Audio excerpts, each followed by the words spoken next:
Following is a conversation that we had with Derrick Mcqueen, a Darlington native, Wilson athletic director, former basketball coach at Wilson, former point guard at Wake Forest. Derrick is a remarkable man and had a deep story. And this is just only some of the conversation that we had today. Open your ears and listen, direction for your ambitions. New narrative, this the community coalition. Drumel, Corey, and Dory here for the intervention. We've been letting it slide for too long. He on not no more slipping. Unity in our communities is how we rise up. Empowerment to self, knowledge as well. Let's wise up. No more fighting as individuals, we municipal. Change the forecast, this the podcast to listen to. You got a vision, we got a vision, let's make it visible. Say we gotta fight for our rights, well then enlist me. All bite, no bark, real talk, 360.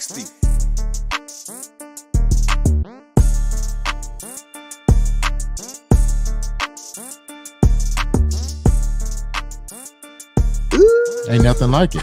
Ain't nothing like it, man. So that's why I say, we got a lot of kids right now that's squandering opportunities, man. And they don't realize it. Man, some of the best. I know you went on and you big Power 5 school, at Wake Forest and everything. But I bet some of those teams and some of those memories and some of those battles with maybe some local legends from another spot, they still ring out to you. Always. And they bring chills the same way. Always. Yeah. Because you want to play against the best. It didn't matter. Mm-hmm. So back then it didn't matter where it was. Where we used to travel right during the summer. Okay, we get in the car 5. We take 5.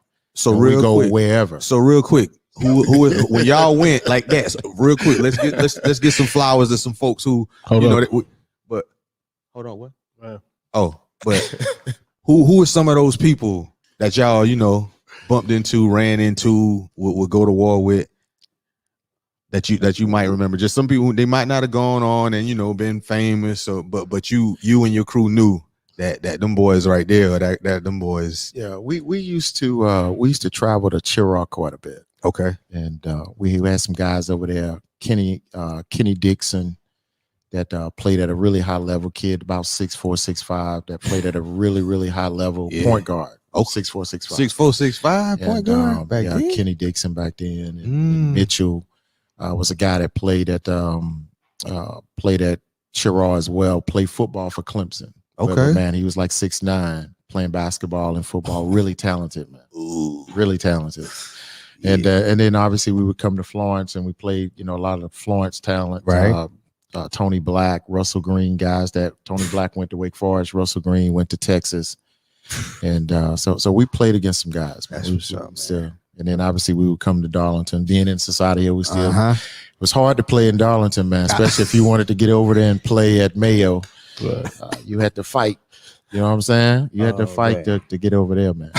So check this out. When you say you bring it back to Darlington, right? So I'm gonna bring it back to Darlington in the summertime. All right. At the center with the summer basketball. We couldn't play at the center, man. But some players that I saw y'all, because the gym used to be open like every day, all day. Right. Yeah. And it was hot. Yeah. And we stayed in there all the time. So I'm gonna tell you the people that I saw there. Okay. Bo Peep. Always. Tony Shaw. Tony Shaw was there. Now see, those guys were a little bit older than me, but I used to tag along. I used to watch those guys. Those are the guys that, when I was coming up, those were the guys that I used to, when we would play Lamar and Tony Shaw and just watching him do his thing, man, and then watching him play at South Carolina, obviously, I was like, man, that's what I want to do. They let me play on the team. They let you play on the team? Yeah, they let me play on the team, man. The whole season, man. The whole season I had 6 points. They wouldn't let you shoot. They wouldn't let you shoot. What? Yeah, I got to shoot sometime. Like if I cherry picked and went down on it. Tony shot it every time, didn't he, man? Yeah, he did. Shot it. You had to watch out. David Brown. Yeah, David Brown. Brown. I forgot about that. See, I played with David. Mm-hmm. Yeah, David was a senior when I was a freshman. Played with him and Larry Scott. Yeah. Randolph Taylor was there then, which was about 6'8", that played with us. James Bishop played with us, about 6'7". James Bishop went to Citadel. Randolph Taylor went to Eastern Kentucky. And so played with a lot of those guys. And then some of the younger guys, obviously, like I said, Larry was with that group that played at Coker. Randolph Scott was another one of my guys. Now Randolph was from Darlington. Yeah. That we kind of connected once we made, once that consolidation happened, which is, Randolph is my brother. Yeah. And but man, we had some battles. Like some battles. Yeah. Some battles then, baby. It's your senior year. Basketball, high school basketball is over with. Yeah. But now you got a full ride. D1 school. On TV. Wake Forest. In the ACC. I'm asking, I was hoping for that. I was hoping Coach K was going to call me and that's why I was going to go to Duke. You know what I'm saying? But it never happened. He said, I was left-handed. He said, I need to work on my right. Yeah. Yeah. But how did that feel, man? Let me just say, it was obviously an opportunity of a lifetime, man. Again, it's, you're looking at all of your hard work and, all of the things that you did doing along the way and the people that helped you, because it just wasn't me. Yeah. I got the opportunity, but man, I'm telling you, like I told, we talked earlier, there were so many guys that was in our area, in the neighborhood, guys that we played with that probably was better than I was. Mm-hmm. Better than I was. Yeah. And so I was the fortunate one of the group when I came out. And so there was a lot of pressure. I wanted to go and I wanted to represent all of those guys. I wanted to represent our area. And so in hoping that I would go and do pretty decent, it would allow some other guys to come behind you. Some other guys. So we'll send some other, college coaches to our area, bring them to Darlington, because hey, Mcqueen's doing well. It's got to be some more talent there. And it is. And it was. And so for me, it was huge, man. And so a lot of pressure because I wanted to do well. And like I said, I wasn't the best.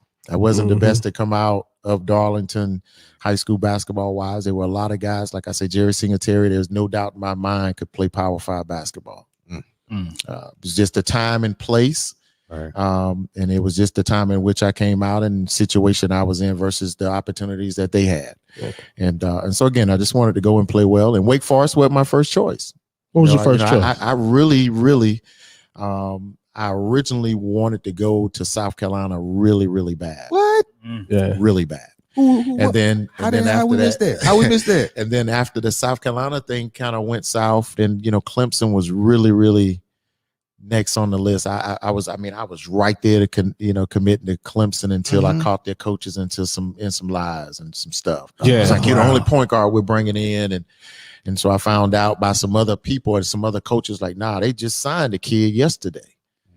So I was going to commit the next day. It's like 2 days later, I was supposed to be committing. And I was like, man, nah, exclusive. Wait a minute. Look at that. Yeah, they lying now. So I really wanted to stay in the States. I really didn't want to go to North Carolina. I wanted to kind of keep it home. Yeah. I wanted to keep it South Carolina. I wanted to keep it obviously for my parents and just for people that I know, obviously a smaller ride, shorter ride. Okay. And so I wanted to keep it close, but I didn't feel the loyalty that I felt like I needed to have and feel, and I didn't feel comfortable with it, right there at the end. And so chose to go to Wake Forest and decent career. And I was too disciplined. Okay. I was too disciplined. Explain that a little bit. Explain. Hold on. I'm gonna get to it. Tell me the first game, the first time you about to play, because you started right when you walked in the door, right? I started right out. So tell me, who was the first game about? I played what team was that? It was Mark. Well, one of my first games, it was like some exhibition games, but one of the first games was we played Marquette. Okay. And I can't think, his last name is Smith, but anyway, I played against a guy from Marquette, about 6'3", 6'4", wind up getting drafted by the Lakers, played for the Lakers for a while. Well, anyway, the week of, we was going through their team, just taking a look at everything. And so they had a point guard that was pretty good, but then this guy Smith was the 2 guard. Well, the point guard got in trouble, and so he couldn't play. So I wound up having to play against the kid. The last name was Smith. But anyway, he played at the Lakers. And man, he kicked me from the start to the finish. Oh man, he took me down through there, baby. He drugged me. And but I kept fighting. Coach said, you just got to keep fighting. You just got to keep fighting. You're gonna be all right. And so the last play, they always ran isolation. They was running pick and roll stuff, and I couldn't. 6'4", really explosive guy, could shoot the basketball. I mean, he's really good, man. Last play of the game, okay, we were up 1. They got the ball. So you know what they were gonna what they were gonna do, right? Yeah. They was gonna give Smith the ball, right? So isolation. So wait, last play, I finally get the last play, steal the ball from him, we win the game. That was my first game. I think I scored 6 points. He had like 29. I think he had 29 and like 7 or 8 assists, like 8 or 9 rebounds. But really, really good. But but like I said, that first game was a game that I was like, man, I don't know if I could do this. It's a great story though, man. I don't know if I could do this. And so we just kept fighting. We just kept fighting from there, man. Kept on fighting. I got a quick question though. My thing is, you said you had a lot of people helping you get to that point, right? Yes. Are y'all still doing? Do you think they still doing that now, like to get people to that point where they can get to that D1 level for like basketball? Well, it was in the high schools. Well, I don't know. Well, for me, it was when I say I had a lot of people get me there. Jerry Singletary, man, used to come back every summer because he was playing at the college level, and he was the one. He'd be running in the morning at like 6 o'clock, and then he'd be running at night like 8:30, 9 o'clock, and then he'd play basketball all day. And so he was one of the guys that was like, hey, if you want to play at this next level, we got to do this. Okay. And so he kind of got me, going from a conditioning, just playing, and do you really love it? Do you really want it? And then from there it was more so a lot of the drills and a lot of the things that he brought home during the summer. And when I say we, I'm talking, Sean Grant, Stacey Burns, I'm talking a lot of our guys. We would take those drills and we would just practice. And so he would share stuff with us. And so he was one of the ones that kind of got it going for us, just from a development standpoint. The other parts and pieces was just just our community. Nowadays, and I'm talking to be a good basketball player, to stay out of trouble, to do stuff. Well, if I was down on Church Street and things were going on and I was showing out, what would typically happen is, people down the street, a lot of family or friends, they would keep me straight. They would keep me out of trouble. And so then they would call my mom, or they would say, okay, Derrick is down here doing this or that, or whatever the case may be. And I knew when I got home, it was going to be on again. And so they kept me out of trouble. So it was basketball was one part and piece of it. I think my community was the other part and piece, because it didn't matter where I was. They wanted to make sure that I was doing right. And so anytime I stepped out of line or wanted to step to the left from a discipline standpoint, I had people in the community, and my mom and dad was like, hey, if you see him doing anything, I want you to straighten him, and then you're going to call me, and then I'm going to take care of it. So that was another part and piece. I think I had teachers in the school, man, who took an interest in me and the academic side of it. And so they saw that, hey, this kid potentially or may have a chance. And so they took time out with me and helped me with on the academic side as well. They didn't give me anything, but they showed me things. They worked with me. They stayed over after school and anytime I needed that. So I think it's a lot of times when we say, we want to thank certain people, it's not just on the basketball side of it. It's bigger than that, because if the kids can't get their grades, say that. And we used to have this term all the time, no grades, no glory, no game. You know what I'm saying? You can't get, if you don't get your grades, you can't play the game. Obviously, there's no glory. Yeah. And whether or not that be in basketball, it could be sports, or it could be anything. And so we carried that all the time. And so I tell you, it was a total effort for me. And like I said, a lot of it was community. On the basketball side, even more so than what, Jerry brought to us, Bo Peep brought to us and left with us, and the things that we practice all the time. We went to a lot of camps. My dad took me to camps and stuff like that, and helped me get exposure. And I had a coach, Jimmy Harrell, and short guy, loud guy, but man, he was from Darlington too, right? Yeah, he was at Rosenwald. He coached at Rosenwald, and man, he was the guy. And he will never say this, man, but I tell you what, I really believe this, and he will never ever admit to this, man. This man used to spend more time with us, there you go, the kids, then he would be at home with his family sometimes. And Drop I a think bomb. ultimately, I'm telling you, he got a divorce down the road. I swear, I'm telling you. That's the reason. I promise you. Let's drop a bomb for him. I'm telling you, man. He spent so much time and effort. I mean, teaching us things, showing us stuff, man, and so I got a lot of love for Jimmy Harrell, who coached us through high school and helped me along the way as well. So again, it was a total effort, not just on the basketball side, but in the classroom and just me in and around the community and out and people seeing me. And if I was going to the left, they would say things. And so now today, what's different is that if you say something to somebody's kid today out there in the streets, now mom and dad, instead of them saying, yeah, you're right, and I thank you. Well, now mom and dad, they want to get with you. They upset with you for saying something to their kid. You know what I'm saying? And so it's totally different era than what it was, when we were coming along. It is. I got something for you. Okay. January 21st, 19. I think it's 89. Man, he got days. He got the days. I'm gonna show you how this play a part of my life. I'm gonna show you how this play a part of my life, though. Okay. Don't think it's just all you. Okay. I thought it was all about me today, Rob. I'm gonna give it back to you. Hey, I'm gonna give it back to you. I'm just playing with you. But January, like I told you, we from South Carolina. Yeah. My dad's a basketball fan. Right. Derrick McQueen is playing. Okay. Wake Forest is playing. Yeah. Okay. Number one, Duke comes to town. But y'all was in Greensboro, right? We were at Duke. Yo, okay. I thought it was Greensboro December. too. It was okay, December 21st. I thought it was January. December. Okay. I'm gonna believe Derrick about that. Yeah. December 21st. But Danny Ferry. Hey, that was a bad boy. Okay. Yes, sir. He probably one of the reasons why I didn't like Duke that way. Because Wasn't him. Christian Leitner was for me for a while. He came right after Danny Ferry though. Yeah, Danny he did. Ferry was Yeah. like early. He was. But Duke's on fire. Hey. Danny Ferry. They were number one. Yeah. That's probably They were number one. Duke's number one. They were number one. And they was on one. Yeah. To that night. Yes, sir. 20 points, right? Yeah. How many rebounds? Yeah. I've always played good against Duke. Always, every year. Freshman year, the 21st, I had 21. Right. Knew there was something by them. Yeah, look at it. So I had 21 at Duke. This was my freshman year In at Cameron. Duke, Giving it to in him. Cameron. Work.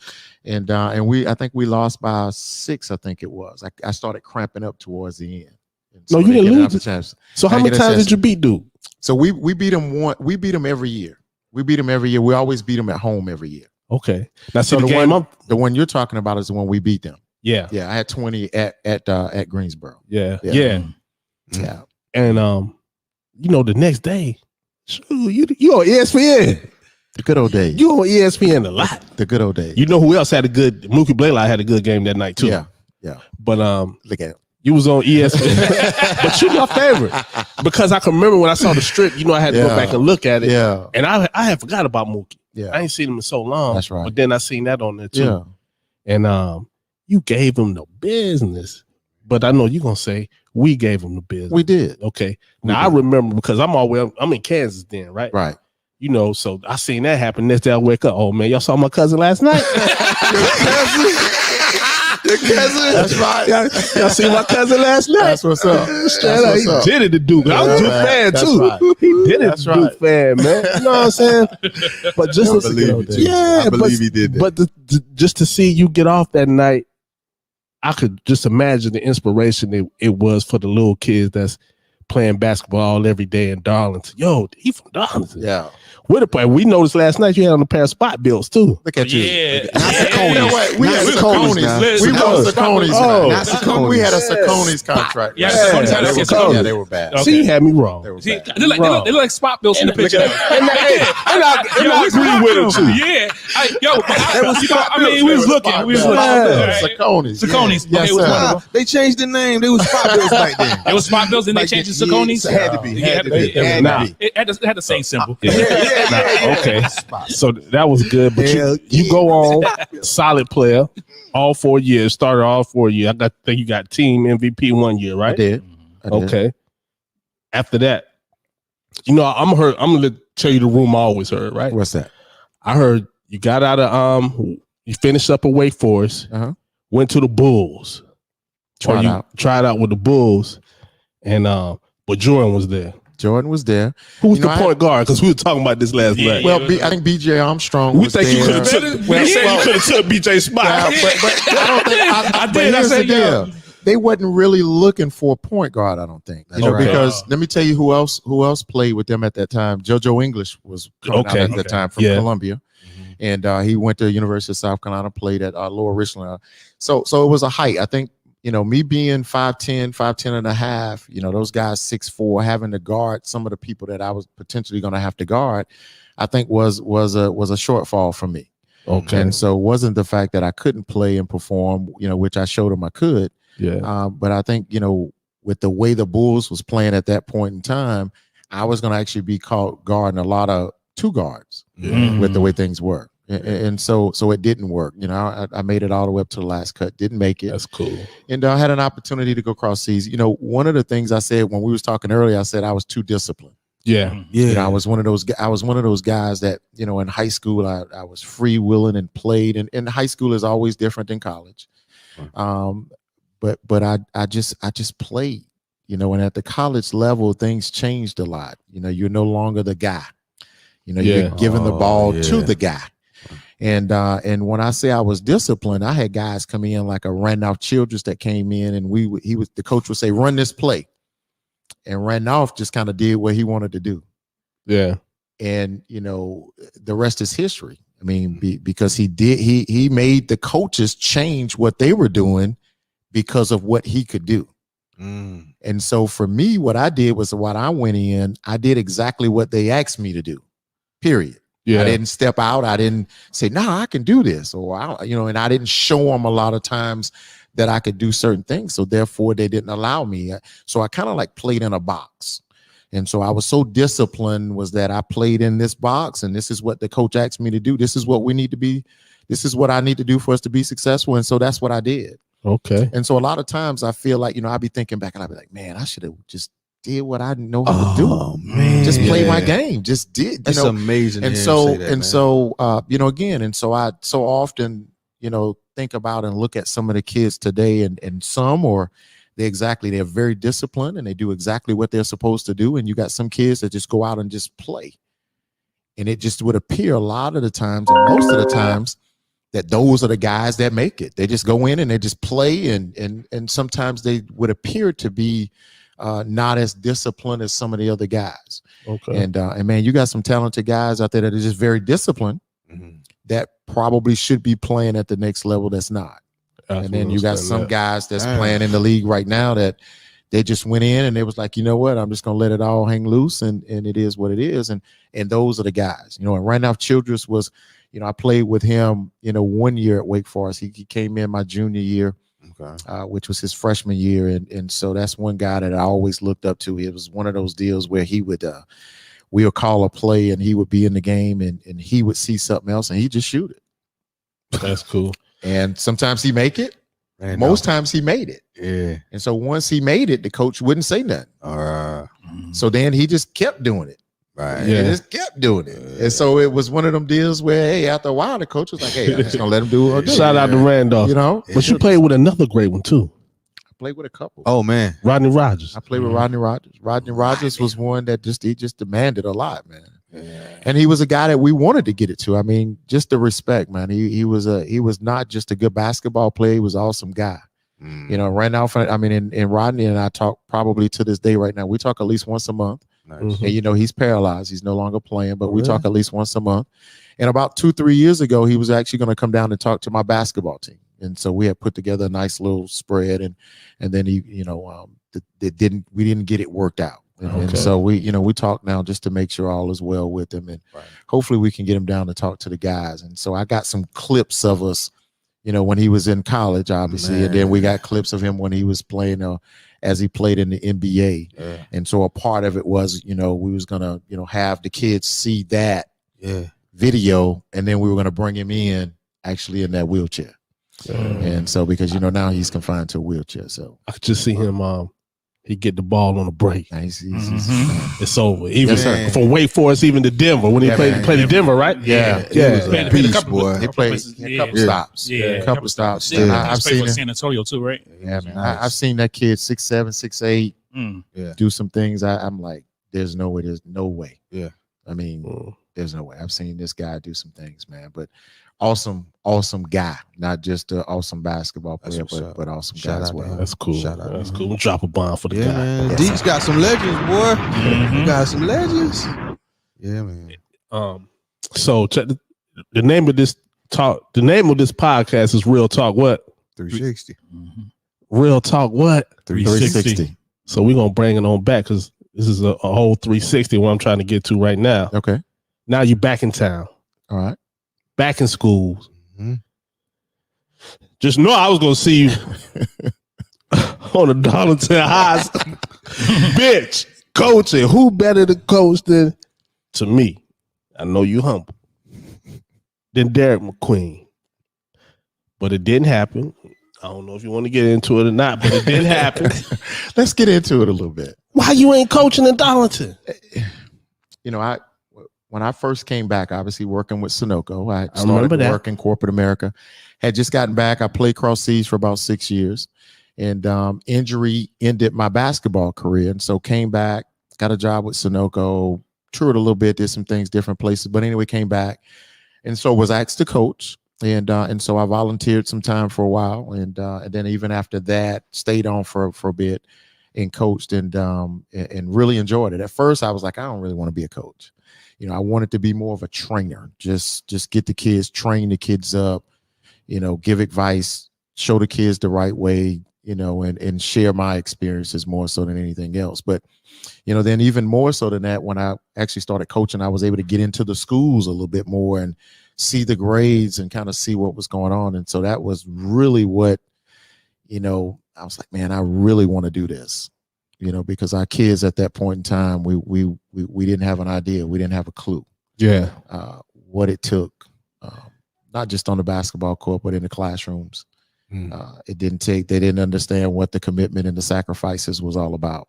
And so again, I wanted to come back and share my experiences with the kids, and what better way than through the game of basketball. And so wanted to coach, actually coach with Darlington for a while. And so for a while I was coaching waiting.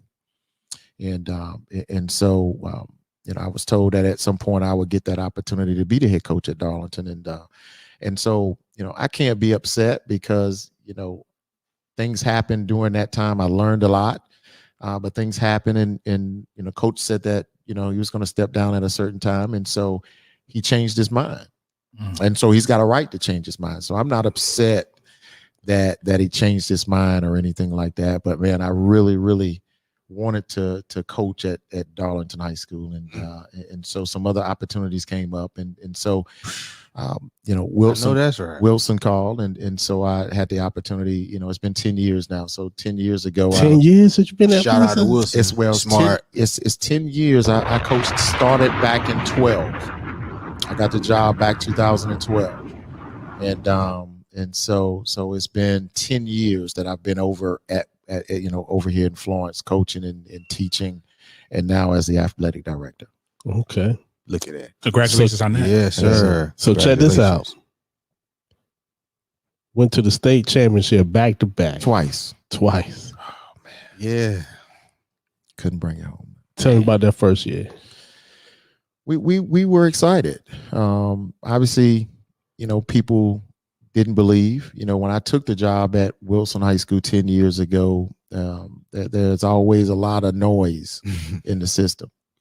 And some people didn't believe we could have the guys be successful. And it wasn't just basketball, but we could just be successful. It wasn't, I don't know if they didn't feel we could be successful, or they didn't feel that Derrick Mcqueen could build a program that could be successful. And so I think it was that, because Wilson always have talent. Yep. And people know that, recognize that, And support. and support. And so I think it was more so, can Derrick Mcqueen come in, no head coaching experience? Yeah, he's played at a high level. Yes, he's done some things, but can he coach, and can he put a team together that would be able to contend year in and year out. That's crazy. Because I'm gonna get back to it, but didn't we just say he went to Wake Forest? Mm-hmm. And so that meant he was pretty good in high school, right? Yeah. And then he went to Wake Forest. Then he went and played overseas for 5+ years, right? And then somebody's gonna question whether you can coach high school basketball. Okay, proceed. That was. And so but there was a lot of people too who was calling and saying, "Hey, we need to hire this guy." So we had I had a lot of people support, but obviously there was a lot of noise in the system too. And so for me, it was personal at that point in time. I needed to prove to people that I could bring a group of kids together and we could be successful, not just on the basketball floor. I wanted my kids to. Everybody can't go to college and play at the next level, but I wanted to make sure we got 100% of our kids graduated. Bingo. And then obviously we wanted to be the terror on the basketball court that I was, and I felt that I was. And so, when they say most teams are an extension or a direct extension of their coach, and so I wanted to come in and kind of set the tone. And so, we came in my first year. The first year I was the coach at Wilson. We finished, I think it was 13-10. And then the second year we were, I think we were 13-13. And then after that, it was, we was off and running. And so 2 opportunities.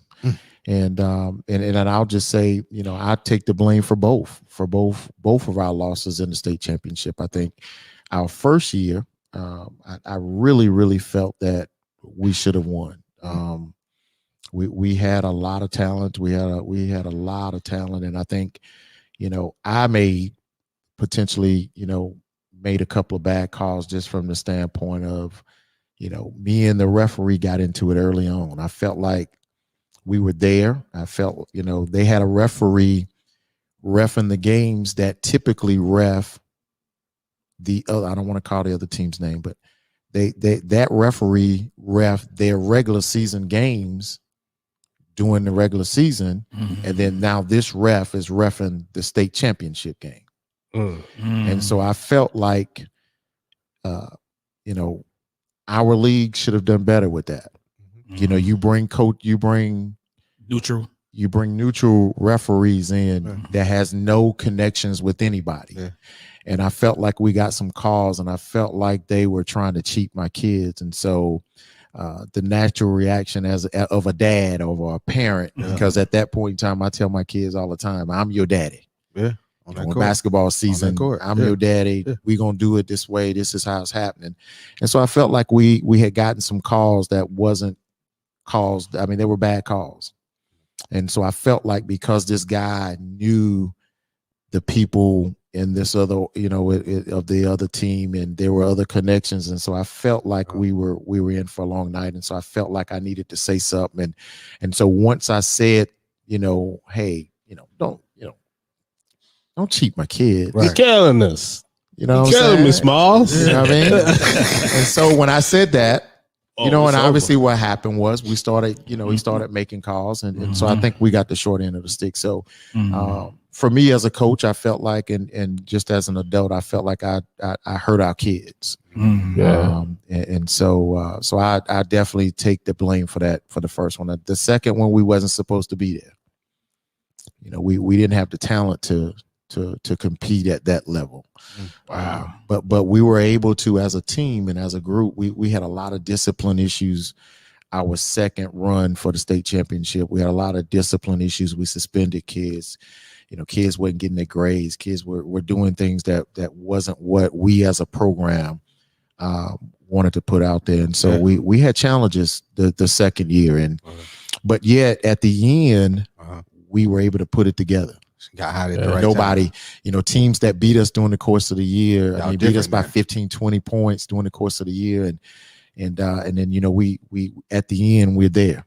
And then we get to the lower state and everybody says, no, they're not going to win, and we even had some people from Wilson. We the Coliseum wasn't packed like we normally have it packed now. Now that first run, man, we had people in, the Coliseum and in Columbia. We was nothing but purple and gold. And so we didn't have a lot of support. Our second run, we was out at Florence Coliseum, and it wasn't. There were more people. There were people from the other team. I don't want to call the team name. There were more people from that team was there than what it was, and we were here in Florence. And so again, there was a lot of people. There was a lot of noise in the system, and nobody felt like, okay, they're not gonna make it. Man. And so we were able to put it together. And so both were special in their own way, but probably the second one were more special because we wasn't supposed to be there. We had 6 kids that could play. We had a team of 13, but we had 6 kids that probably could play, and yet different games, different times, different kids. Oh, that's fun. Stepped up and did some things. Some good memories. And so for me, probably the second one of the 2 was probably more special just because we had less to work with, and because those kids, they reached their full potential and probably stepped outside of themselves in several cases and situations, and man, they performed. Okay. And so that was probably the second one was more special than anything.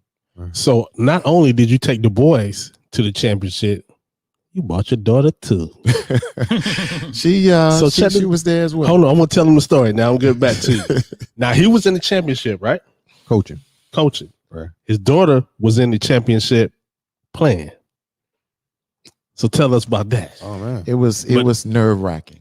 Double McQueen. It was special, but it was nerve wracking because while her game was going on, I'm trying to get mentally prepared for my game. Oh yeah. And so I'm out there, and I'm out there. I should be in the back with my kids, and she's out there playing. I'm standing in the tunnel, and she's going. Things are going, and so it's definitely for a father to be there, to be a part of, whether it be a son or daughter, to be playing in the state championship before you, and then for you to be coaching afterwards. It was definitely something special.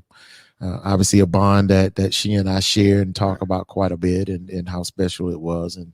And so unfortunately we both lost, but y'all won, man. But we both was there, and we were there together, and we enjoyed it. Okay. Now she leave Wilson, and then see what Darlington lost when she went over there, man. Oh yeah. See what Darlington lost. Oh yeah, she could have been. So she leave. Yeah. Okay, she leave Wilson, and now she's sophomore season now, right? Or junior? When she? I'm talking about right now. She's in college, right? A sophomore at Georgia Tech. Yes, and she's doing great. She's doing okay. Tell me about that, Pops. That ACC connection. I don't really want to get into that much. But let me just say this. Because me as a coach and then as a dad, there are things that I see and I always want to say, and I question, or whatever the case may be. And so I don't want to get her or put her in those situations. But she's making you smile. But she's doing well. That's what's up. And so we're proud of her growth. And so we talk all the time about not worrying about what people were saying and what people say, where we come from, whether the people from Florence or whatever. Go and do your best, period. Yeah. And let the chips fall where they may. And so I will say that we've been very fortunate, very blessed that she's been put in a situation to go in as a freshman and to average about 32 minutes a game, 32 out of 40 minutes a game her freshman year. And they just started the season this past week, and Tuesday and Thursday they won both games, and she's again averaging about 32 minutes a game. Chip off the old block, huh? So we're blessed. I'm blessed. I'm just blessed that she's getting the opportunity to experience what she's experiencing, and so I'm trying to be a good dad at this point. I'm trying to put the coaching hat down, and I'm just wanting to be a good dad and just support her in whatever ways we can. She just like her father, coming as a freshman, starting. That's what I'm talking about. Hey, she's a little bit better. She's a little bit better than me. Yeah, man. You know I like your basketball game, right?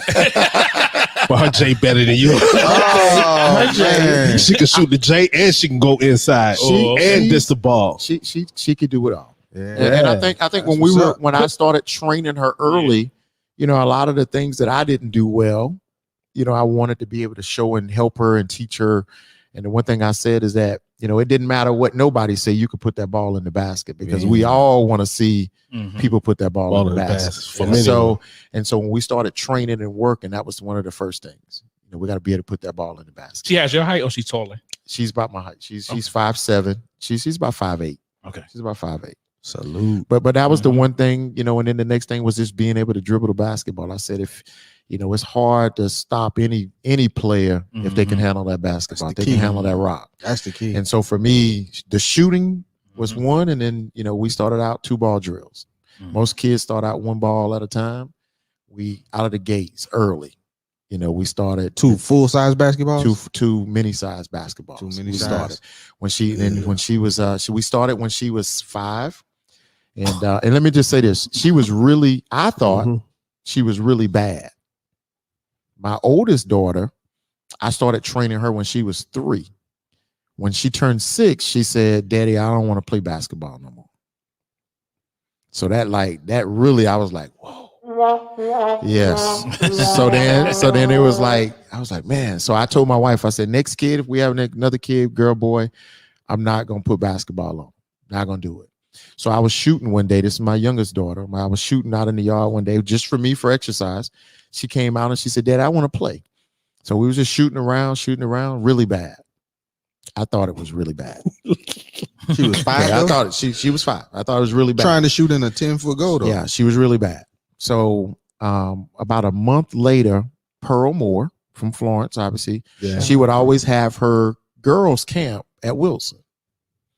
And my wife says, "Are you going to take off and you're going to take Loyal to the camp?" And she was really bad. I was like, "Nah." I said, "I'm not taking off." I'm not taking off. I said, "You take her and drop her. I'll pick her up every afternoon, but you take her and drop her."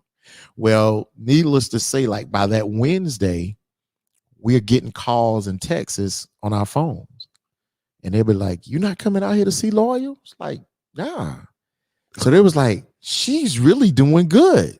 And I was like, "What?" I was like, "What?" I said, "Who's calling you and telling you this?" It was like, "Man, she's killing it." So I was like, she said, "You're going to take off?" So it was like Thursday. So she said, "You're going to take off and you're going to go see it?" So I was like, "I'll take off at 12. They usually play the games and stuff like after lunch, right? I said, "I'll take off at 12. I'll get over there about 1 and I'll watch her." Okay. So I'm thinking in my mind, whoever's telling you this has no idea about basketball. Right. So when I get over there, they were doing like hot shot, free throws. Like she's making her baskets. I'm like, so she win a couple. So then later they play games. And so like she was really killing it. How old she was 5. So she's like really killing it. So then they wound up putting in the All-Star game with the older kids. And so they let her score. She scored in the All-Star game with some of those kids. Well, Heather Macy was the coach at Francis Marion then. Heather Macy came over to speak with the kids like that day, the day before. Well, then she came back the next day. And she was like, "I really want to talk to Lawyer Mcqueen's dad." So I'm thinking, okay, really? So anyway, we talked. She says, "I want Lawyer to come to Francis Marion individual camp like in 2 weeks." So I was like, this kid is 5, man. You really? I mean, and this is like 9th. This was like high school camp now, 9th grades. And she's like, "Yeah, I wanted to come to the camp." So I took her to the camp. And this whole time I'm like, okay, I'm wasting money. I'm gonna sit here, for 2 days because it was like a weekend camp. And she got over there and she really did good. And so when we finished that camp, when we got back home, I said, "All right, you really want to do this?" She was like, I want to play. I was like, I said, "I'm gonna give you a couple of days." So we would talk every day. I say, "Now, the commitment is different. You got to give some things up. You can't go to the mall with your friends, or you're not going to be able to do all that stuff all the time." I said, "You really want to do this?" She was like, "Dad, I want to play." At 5. We started at 5. Man. And when we started at 5, we started with 2 balls. We started straight out with 2 balls. 2 mini basketballs. 2 mini basketballs. Well, I'm going to get me another mini basketball. And then we started getting at it. Yeah. Then we just got at it. And so from there, man, she just went. And then, we started playing. She always played up. I never let her play with her age group. That's what my partner Super Sam told me. I always made her play. If it was 4th graders playing, she played with the 5th graders. That's what he said. Then I started. Then I had a friend of mine. He had a little boy that was her same age. We would train him, work with him together. His name's Tion Steele, and I started making her play against Tion's son, and so we started doing that. So we would work him out, and then we make him play 1-on-1. Oh, okay. So and then from there it just kind of go. But we started to get that from there, and then we just started training, and then it got hard. I was like, we gotta get up, and at 5:30 we got to be in the gym at 6. So for that first probably 2 weeks, she wasn't really digging it. But after them 2 weeks, it was like every day we in the gym at 6 o'clock. She was going to school. I was dropping off at school. She was like in the elementary school. I would be dropping her off at school. But we'd be done before she would go to school at elementary. She'd be done got 2 hours of workout in. Ooh. And then after school, we was going at it. So we did that all the way up. We've done that. I mean, we did that all the way through school. Wow. So when high school, middle school, we got up. We was in the gym at 6 o'clock. And so, a lot of people don't understand what it is and what kind of work. And still, even with that, with all of the work that she's put in, she still got a long ways to go. Still ain't there. Sorry, salute to her. That's cool. Salute to you too, man. Yeah, definitely. Yeah, Dad. Now, present day. Wilson High School. Yes, sir. The biggest, predominantly black high school in the world, Craig. In the world. In the world. I think like a million people that went to Wilson, man. Even people who don't go to Wilson talking about they went to Wilson. Tradition. Man, they got a license plate. Tradition. Certified. The only high school with a license plate. Certified. It's big time. You the athletic director. Come on now. Honor comes to mind first. Right on. Athletic director. Responsibility. Yeah. Now, so you schedule things for kids to be successful. We do our best. We do our best. That's first. It's funny you said that. We just had a winter sports meeting Thursday. Mm-hmm. Thursday, I got back Thursday. We had a winter sports meeting. So a part of that was typically I meet with all of the parents and kids for our winter sports. So we just kind of talk about just code of conduct stuff, just what the expectations are and all that stuff. And I just sent an email out this morning just talking to the parents, basically just saying, here's what the expectations are. Academics first, discipline, just kind of going down that line. Because, sometimes I think we get lost with the wins and winning on the court, on the surface of choice versus the total kid. Winning in life. And so for us right now is what's most important is that we work on the total kid. Yeah. It's got to be the total kid. And so we got to teach our kids how to be successful. We got to teach our kids how to represent themselves. We got to teach our kids how to be confident. And so we got to teach them how to lose. And so how to react when we lose.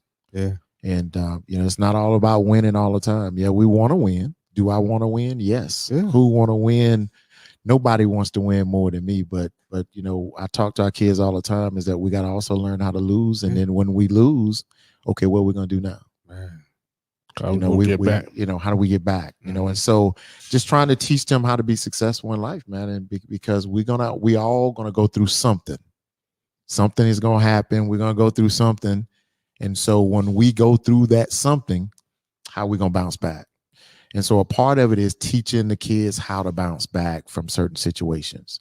And so we associate Wilson obviously with the history and the tradition of winning. Right. And so and we want to continue that, no doubt. But we want to make sure that we're continuing that in the classroom and then with the total kid as well. And so that's what I enjoy most. So my fault. I'm sorry, that's fine. He definitely get them applause. My question is, right, to know what I know of a athletic director, you're in charge of all sports, right? Yes. Okay. was basketball your first love for sport that you wanted to play? Because I want to keep the theme of how Oh, yeah. 360 was, because Yeah. we Yeah. spoke to other athletes and they said A another different sport was Football for me. Football. was Okay, his okay, first okay. love. I played football. Football for me. I did it all. Obviously, when we were younger, that Sean and I did it. Stacy, we did it when we were young. I used to average like 3 touchdowns a game. Got in. This was coming up through rec leagues and stuff like that. Okay. Did it at the middle school. We won. Scored. I was scoring 2, 3, touchdowns a game. And then we got to, I think it was 9th grade. hear you, We got son. 9th grade. We played freshman. I think my freshman year, we went 9-1 at St. John's. We lose to Myrtle Beach. And then after that, I stopped playing football. Mm. Hey, Dang. Sean. Huh? Derrick here talking about how he used to play football. You told me. I ain't brought it up yet, but I know what the running back he was. But he's talking about how good he was in football. I told you what. You was a running back, cornerback. I told you what. Did it all, baby. 2-way player. Hey, Sean. Offense and defense. He was the best running back Had on our to team back and then. cornerback. You Hey, had Sean. to back then. Sean. Now, when I call you, right? I need some more energy than that. Put the Clippers down. I didn't tell you Sean the trying to boy make that talking money, about, baby. yeah, tell the homeboy to hold up. You at the barbershop? Yeah. Yeah. I'm winding out. You winding down. Yeah. So tell me about your boy on the football field, because I didn't talk basketball all the time. I think, well, all honestly, we saw all of us saw together at Red. And we came down. I think that was Blue and tennis, not Blue, tennis, but Blue and Crip. So we came to the team, and it was me there and another guy. Y'all probably know him. Name was like Eric Wilson. So we came, became down, and they been losing. Then when we got on the team, it changed everything. Yes, sir. High school, we at rec. This was rec. Huh? Okay. This was rec. Yeah, right. Changed everything. Mm. And then there was a good cornerback and running back now. Oh, okay. What was this you played? Yeah, I told you, huh? What was this you Huh? played? I played. What did I play my first year? My first year playing on offensive line. Yeah. Then he went to he was a defensive back. Yeah. He played like safety, more safety than anything else. He was the one that at the end always running in and jumping in and